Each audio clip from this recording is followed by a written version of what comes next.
of the Year for 2025 tsaka yung OBR of the Year. So sana, ito kaya namin napili ito kasi yung siyempre hindi naman lagi sa ride yan. Yung mga bagay na mga previous activity ng PAC ng 2025 na nakita natin active. Tapos medyo mga tumutulong sa mga programa ng PAC. And doon namin nakita kung napagbotohan kung sino-sino po yun. Manominate ka lang po doon is malaking bagay na po. Kasi nakita namin yung potential mo na maging isang Rider of the Year. So, doon man sa na-nominate, congratulations, and siguro sa darating na taon o mga time, pwede pang kayo naman yung tatayo dito para bigyan ng award. So, inaano lang namin yung... Okay na. Okay na, yan. Okay, for our OBR of the year, the nominees are Joanne Silvestre of RPM. Punta dito.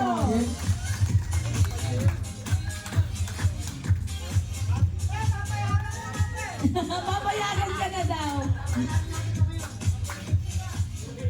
Next nominee, Evangeline Garcia from Manila.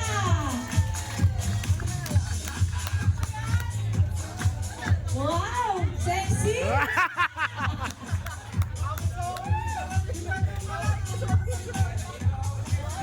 Next nominee,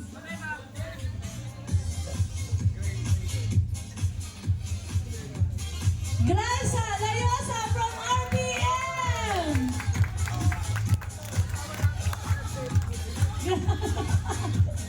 Grabe ang outfitan ng mga tao dito. Nakakainis. Hindi ako ready. Bakit ako naiinggit? Bakit ba kasi sira yung barabaso ko eh. Hindi tuloy ako maka-outfit. Ayan. Okay. Magtikit-tikit kayo. Maghawak-hawak kayo ng kamay tatlo. Ayan. And our winner for the 2025 OBR of the Year is Evangeline Garcia from Manila! Ano na ba? Iawad po ni... Meron po tayong plaque of yan, may plaque tayo for the OBR of the Year. Thank you po sa At cash sponsor. prize. Salamat sa ating sponsor. Pagalitan din. O, pagalitan din. Yan! Okay! Ate Jo, nagre-reklamo. Ba't wala akong ganito dati? Patay tayo dyan. Ayan. Ang sexy talaga eh. Stomach in. Congratulations, Ate Eva. Pero din sa mga nominee ha. Congratulations din. Congratulations po.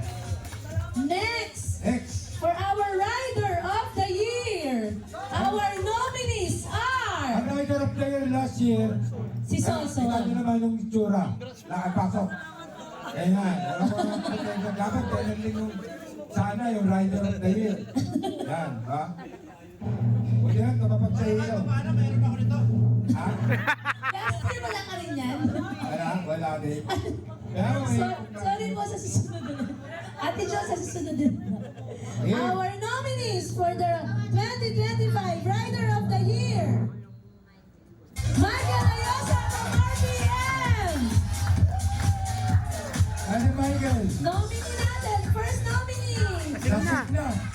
Yan ang problema. Nalasik. Nasaan na si Mike? Ayan. Alam mo ba kung ba't ka nandyan?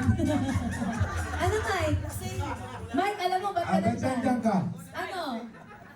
Bakit? Ha? Number... Tingnan mo yung picture mo. Tingnan mo yung picture mo! Oh, ikaw ba yun? Nominee! Number 1 nominee! O, dyan ka lang! Next nominee! Julius Manila from Quezon City. Lasing na rin, lasing na rin. Lasing na rin to. Ang sinasabi mo. Ayan ang sinasabi ko eh. Bakit ka nandito? Bakit ka nagsusuray-suray eh? Dalos, ba't ka nandito? Bakit ka nandyan, Julius? Nagandyan ka? Julius, bakit ka nandyan? Nagandyan ka? O, tingnan mo yung likod mo. Yung likod mo, tingnan mo. Nominee for Rider of the Year. Our third nominee. Maki Makita from Metro South. Lasing na din, lasing. Bakit yung mga nominee parang lasing lahat na sila? Ano ba talaga? Solo ka lang daw muna. Okay.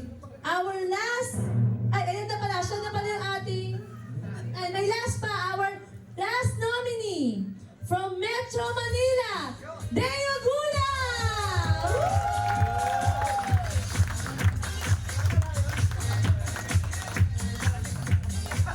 Ayan, di lasing.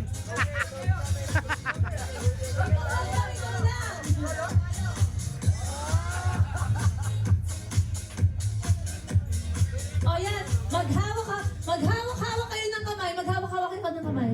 Kamay ba talaga? Oh. Ay, our winner for the 2025 Rider of the Year is Maki Makita from Metro South!